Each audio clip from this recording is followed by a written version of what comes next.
فروردین ماهیا در پیج بانو. دلخوری تلفنی داشتی یا داری؟ و این دلخوری که به وجود اومده میگه رفع میشه. و اگر در زمینه زندگیت خیلی نگرانی که با حرفایی که تو این تلفن زدی رابطه ای رو از دست بدی، برطرف میشه، دوباره همه چیز خوب میشه، ولی چند روزی باید صبر کنی. ولی چون عجول هستی تو این چند روز داری گریه هم میکنی بابت این مسئله، ولی چون روحیت رو داری خسته میکنی، این رابطه برگشت پیدا میکنه، مسافرت میری و یک آرامش برای آقایون فروردین ماهی در یک سفر افتاده. میگه چه خانوم فروردینی هستید، چه آقای فروردینی، آشفتگی ذهنی شما بالاست، استرس میگیرید، راهاتون رو میبندید. سعی کنید در معاشرت ها و گفتگوهاتون احتیاط داشته باشید. یک معامله هست روی یک 4 دیواری، روی یک خونه، شاید قصد خریدن، قصد فروختن. این معامله انجام میشه چون روش داری خیلی حرص و جوش و دوندگی میکنی. برای بعضی از شما دوستان عزیز میگه یه شخصی با موذیگری، متولد تابستون، میخواد پولی رو ازت ببره. مراقب این مسئله باش. یا اگر خانومی هستی که وضعیت مالی خوبی داری، آقایی به بهانه احساسات شما نیاد از شما پولی رو بکنه ببره. مراقب باشید. این آقا بیشتر یه شخص بلندقد و 4 شون است. دوستان اردیبهشت ماهی در پیج بانو. برای اردیبهشت ماهیا میگه پنهانکاری از کسی رو شده و این شما رو از درون داغون کرده، ولی بهترین سیاست اینه که حفظ ظاهر کنی. الان راجبش صحبت بکنی، در واقع شاید یه فرصت، یک موقعیت یا یک ارتباط بپره، پس سکوت بکن. کسانی که قطع رابطه داشتید، این قطع رابطه توش پوچی اومده و رابطه فاصله افتاده و چند وقتیه که از هم خبر ندارید، داره برگشت رابطه رو براتون نشون میده. چقدر سردردای میگرنی و عصبی دارید. حتما سعی بکنید یه چکاپ پزشکی رو انجام بدید. فردی که دالنام هستش، فردیه که در واقع توی زمینه راه زندگیت به تو کمک میکنه. این کمک میتونه در هر راستایی باشه که شما نیاز به مشاوره، راهنمایی، کمک کردن دارید. شاید این داره یک کار اداری رو براتون انجام میده که نتیجهش هم برای شما در خیریتتون خواهد بود. میخواید هدیه ای رو برای کسی ببرید، ولی شما هم نیتتون خالص نیست، میخواید با این هدیه بهش نزدیک بشید. شاید مقطعی بتونید موفقیت داشته باشید، ولی دائمی نه. میگه نیتتون رو خالص کنید، پاک کنید تا موفقیت داشته باشید. خردادیا در پیج بانو. برای خرداد ماهیا میگه سال زندگی شما، امسالی که بر شما گذشت کمی سختی داشته. چه بسا طلاق داشتید، مشکلات شکست مالی داشتید یا هر چیزی. باید بهتون بگم در این 3 ماهه پایان سال شخصی به شما کمک میکنه. توی اسم شخصی یا فامیلیش الف اومده. شاید اگه برای رابطه احساسی بیاد ختم به ازدواج بشه. برای زمینه کاری بیاد تو رو در واقع از اون خسارت هایی که کردی جبران برات بیاره و راه زندگیت رو باز بکنه. تلاش میکنی خونه ای رو بتونی برقرار بکنی، یا مسئولیت یه خونه و خانواده بر دوش شماست. راه های زندگی، هدایت خداوند هم کنار شماست. معجزه ای رو دارید. یه خرید ماشین براتون میبینم. این برای کسانی که ماشین ندارن، خرید یک ماشین افتاده. البته بگم اگه زیر 30 سال هستید این خرید رو دارید. اگر بالای 30 سال هستید ماشین دارید، نقل و انتقال ندارید ولی یه خسارتی رو میدید، انگار جلو بندی ماشین شما بخواد به مشکل بر بخوره و پولی رو در این راستا بخواید شما خرج بکنید. چه چیزی رو به صورت اقساط و قسطی نیت دارید بخرید ولی انگار این قضیه پوچ میشه یا به تعویق زمانی روبرو میشه. تیر ماهیا در پیج بانو برای تیر ماهیا میگه خیلی دلشوره داری. این دلشوره ها از زندگی تو پوچ میشه. چرا؟ چون حق و ناحقی شده، حقی از شما گرفته شده، این حق به شما برگشت داره. اگه اختلافی در محیط کاری با همکاری داری، برات تبدیل به آشتی و آرامش و سازگاری میشه. یک کار خیر انجام میدی، کمک به شخصی میکنی که حتما این کار خیر برای تو در کارمای زندگیت انرژی خوب داره. شما حتی اگه کسی داره بهت زنگ میزنه و بهت میگه فلان کار رو میخوام انجام بدم، تو هم بیا سهیم شو این کار رو انجام بده. اگه توی فامیلیتون حرف نونه، یه پیشنهاد کاری خوب دارید، یه پیشنهاد کاری که مسیر زندگی شما رو روشن میکنه، میخواید برید در زمینه زندگیتون در واقع یه مرخصی کاری بگیرید، میگه الان این کار رو انجام ندید چون بعد از این مسئله مجددا شما به این زمان نیاز پیدا میکنید، بعد براتون ممکنه درد سرسازی بشه یا در کارتون تعویق بخوره. میگه خبر به هم خوردن یک عقد و ازدواج و نامزدی رو میشنوید، چشاتون گرد تعجب میکنید، میگید این شخص چجوری زندگیش پوچ شده ولی خبرش داره به شما میرسه. اگر تلفنی نباشه ممکنه از پروفایل، فضای مجازی یا از یک محیط این چنینی متوجه این مسئله بشید. زبونتون رو نرم کنید، با آرامش صحبت بکنید. بین بد و بدتر همیشه فکر بدتر رو دارید، فکرتون رو مثبت بکنید. بدهی مالی دارید، موفق به پرداختش میشید اما در برج 11. مرداد ماهیا در پیج بانو برای مرداد ماهیا احتمال تصادف افتاده. مردادیا باید خیلی مراقب این مسئله باشن. برای شما حتی خطر اینه که یه چیزی ازتون دزدیده بشه، باز هم باید هوشیاری کامل رو داشته باشید. در قدم سوم شاید خودت چیزی رو گم بکنی. باز هم این هفته و هفته جدید محافظت کامل از زندگیت، مالت، مسائل شخصی داشته باش. باردار میشی و یه فرزند خوشقدم به زندگیت میاد. میخوای با خانواده همسرت آشتی و صلح کنی، موفق در این مسئله میشی. با همسرت میخوای سفر بری که این سفر برات خوبه. احتمال یک جراحی میبینم، میتونه یه جراحی زیبایی باشه، یه جراحی درمانی باشه. در هر دو صورت موفقیت روی این مسئله برای شما افتاده.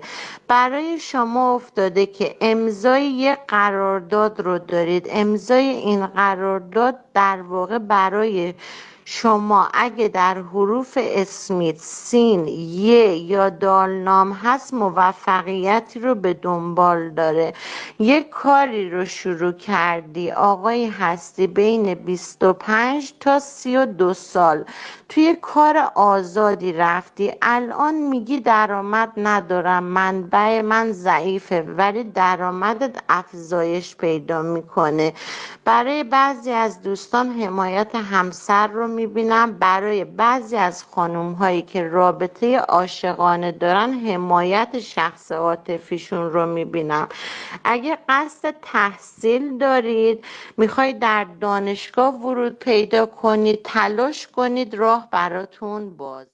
شهریور ماهیا در پیج بانو برای شهریور ماهیا یه قطع رابطه افتاده که داره اتفاق میفته.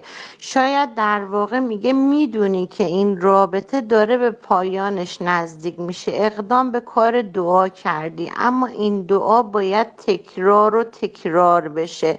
برای بعضی از شما که مدام روابط ازدواجی و احساسیتون انجام نمیشه، به مشکل میخوره، بستگی وجود داره، باید رفعش کنید. اگه شادی، شیرین، شیوا هستی، برات افتاده که تو فکر اینی آقایی به تو کمک مالی بکنه، تو رو از یک آشفتگی بیاره بیرون، انجام میشه.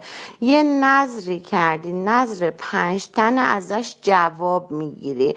برای شما افتاده که یک شخصی عینک طبی میزنه، ولی میتونم بگم چشمای مشکی یا قهوه‌ای داره. داری باهاش صحبت میکنی، میخوای یه کار اداری دولتی قانونی رو برات انجام بده، انجام میده. شاید در واقع بخوام بگم یک امتیاز قانونی نصیبتون میشه. شاید مجوز ساخت و سازی رو بگیرید، آقایونی که در ساخت و ساز هستن. شاید زمینی رو گرفتید، قولنامه‌ای برای سندش اقدام کردید، سندش هم میتونید بگیرید. برای شما افتاده که در زمینه زندگیتون از ارتباط با یک آقای متأهل که بخواید باهاش رابطه احساسی ببندید، یا با یه خانم متأهل پرهیز بکنید، اقبال شما رو به نابودی میبره. مراقب این مسئله باش. مهر ماهیا میگه در یک مسیر کاری قرار میگیری. این مسیر کاری در واقع بر مبنای یک برگه، میتونه در واقع یک مدرک تحصیلی باشه، یک گواهی نامه آموزشی باشه، تو با همون مدرک وارد کار میشی. در نمازت کاهلی نکن، خداوند رو سجده شکر براش به جا بیار، چون زندگی تو همیشه توش معجزات الهی بوده. پولی برای شما میاد و این پول تو رو از یک حرص و جوش و ناراحتی میاره بیرون. برای شما افتاده در زمینه زندگی شخصیتون، اگر پسر مجردی دارید، تصمیم دارید راه خارج از کشور بره، یا برای فرزندتون در پیشرفت زندگیش مسیر مهاجرتی مد نظرتونه ولی مشکلات مالی دارید، راه براتون باز میشه. یه آقاییه هی خودشو خواستگار معرفی میکنه، هی داره بهت نزدیک میشه، تا تو بهش نزدیک میشی فاصله میفته. شاید یا شخصیه میگه میام خواستگاری، یه تایم میده، فصلی رو برات مطرح میکنه، میگه زمستون، تا به زمستون میرسید میگه بهار. این آدم کلا در سرنوشت ازدواجیتون نیست، آدمی دروغگوه، زمان شما رو داره میگیره. مراقب این شخص باشید. برای شما افتاده که در واقع روی زمینه زندگیتون اگر دنبال این هستید که توی یه قضیه قانونی موفقیتی نصیبتون بشه، برگ برنده ای رو دارید از یک راه قانونی. آبان ماهیا در پیج بانو میگه شما در مسئله زندگیت در واقع شاید باید بهت بگم که تردید و شک داری. با هر کس که تو رابطه میری فکر میکنی با اشخاص دیگه هم تو رابطه هستن و این باعث میشه تو خودت به شخص راههای ارتباطیت رو ببندی.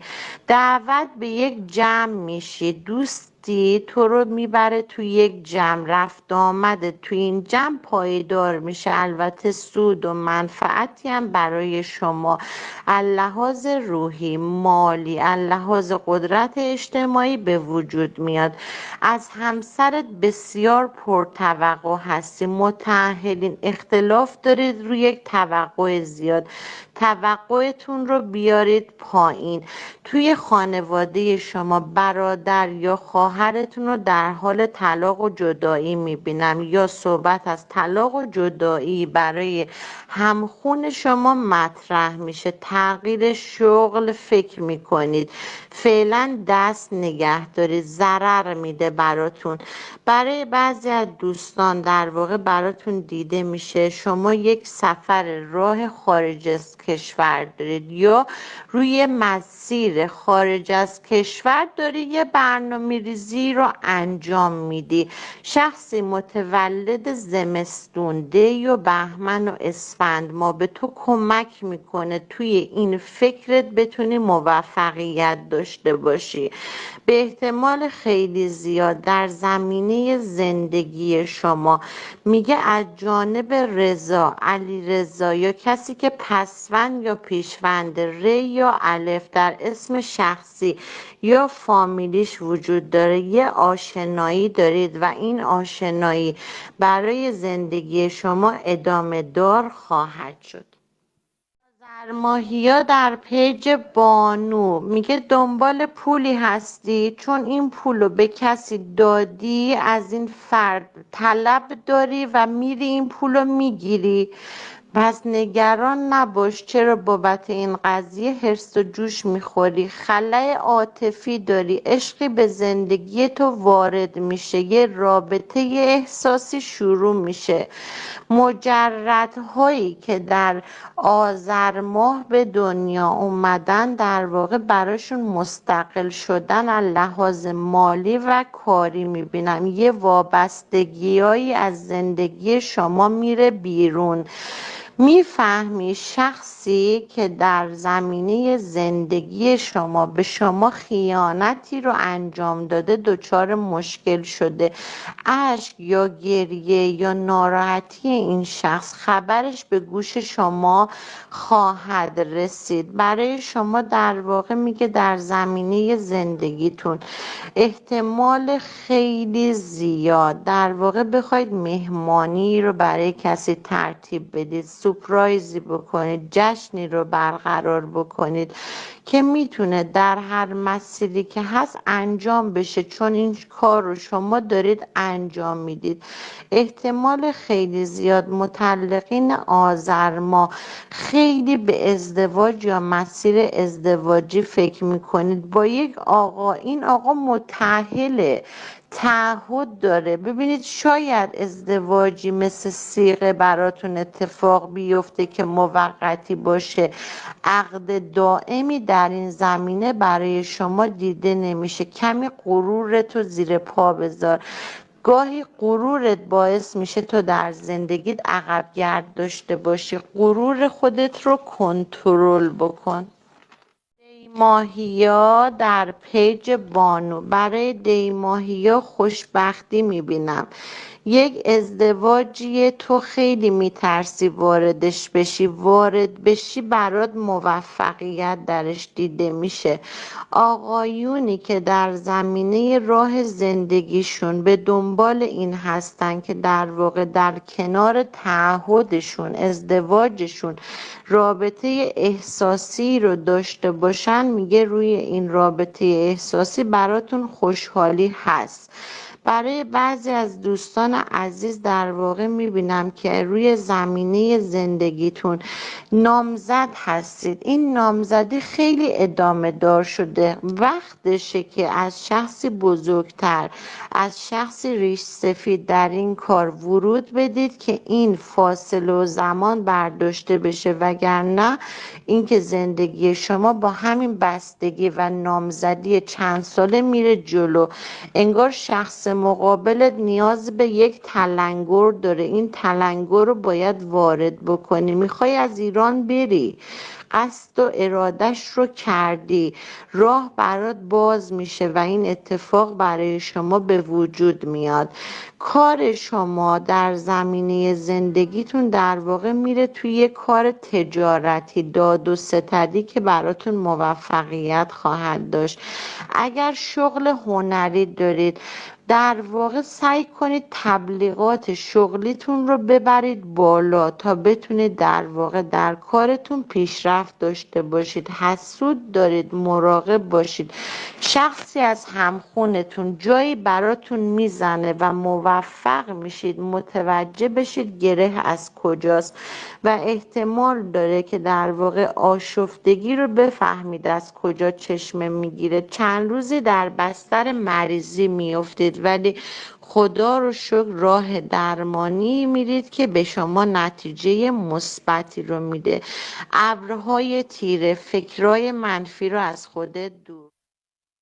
بهمن ماهیا در پیج بانو. بهمن ماهیا چقدر هیجان زده هستید یا میشید یه کادوی بزرگ به شما میرسه یا یه پول بزرگ. شخصی هم هست بلا مانع از لحاظ عاطفی داره این کار رو میکنه و خیلی برای شما هیجان زیاد و آرامش زیاد میاره. محمد مجید مصطفی ازش یک شادی خوش داری یا شاید دیداریه که روش خوشی براتون افتاده. شما در زمینه زندگیت خانوادت دست و پا میزنن در مشکلات مالی. کمکشون بکن، راه رو براشون باز کن. یه دوست قدیمی دوباره میخواد تو زندگی شما برگشت پیدا بکنه. کسی خطا کرده، اشتباه کرده و خودش داره مطرح میکنه. گذر کن، سختگیر در زمینه زندگیت نباش. برای شما افتاده که اگر متأهلید جر و بحثای مالی زیاد میکنید ولی میدونید عاقبتی نداره، بیفایده است فعلا در حال حاضر، یا داد و بیداد میکنید میخواید یه چیزی رو از طرف مقابلت بگیری نمیده. اگه متأهلید این داد و بیدادها رو در واقع بخوابونید. در حال حاضر شانس روی درخواست و خواسته شما نیست. شما در واقع میخوای راز کسی رو فاش بکنی، نمیدونم حس انتقام داری. اصلا کارمای خوبی نداره و به اون خانواده و اون فرد میگه فعلا شما شکی نباید وارد بکنی.